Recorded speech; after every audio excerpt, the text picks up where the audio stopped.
ఏమమ్మా శ్రీరెడ్డి, ఏంటో చెప్పావు కదా, మీరు గనక మీ జగనన్న గనక ఓడిపోతే ఏందో నగ్న ప్రదర్శన చేస్తానన్నావు కదా, నువ్వు అలా చేయొద్దులే కానీ అర్జెంటుగా నీ చేతికి నువ్వే నిప్పట్టేసుకో.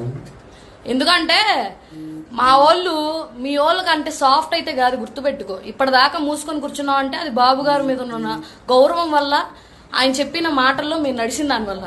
ఇవాళ ఆయన సైలెంట్గా ఉండమన్నా సరే ఆడోళ్ళమైనా మేమైతే సైలెంట్గా ఉన్నావు.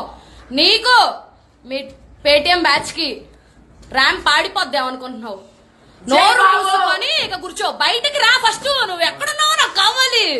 నువ్వు కనిపించా, ఇప్పుడు దా చించుకున్నావు కదా, అబ్బా అయ్యా అనుకుంటూ చించుకున్నావు కదా మొన్న కూడా ఏదో వీడియో పెట్టి. దయచేసి ఏం లేవు నీకెక్కడ, పగిలిపోద్ది. We are waiting. ఈ ట్రోలింగ్లు వెక్కిరింతల గురించి భయపడుతూ కూర్చుంటే కుదరదు జగనన్న. మన కార్యకర్తల్ని రోడ్ల మీద పడేసి ఆ పచ్చ టవల్స్ కప్పుకుని వచ్చిన మంద మన వాళ్ళ మీద పడుతుంటే మన వాళ్ళు ఏం చేస్తున్నారు నాకు అర్థం కావట్లేదు. లేదా ఈ రౌడీ రాజ్యంలో ఉండటం కొంతమందికి ప్రాబ్లం అయితే కనుక ఆంధ్ర విడిచి రండి బయటికి, వచ్చిన ప్రాబ్లం ఏం లేదు. టైం వచ్చినప్పుడు చూసుకుందాం.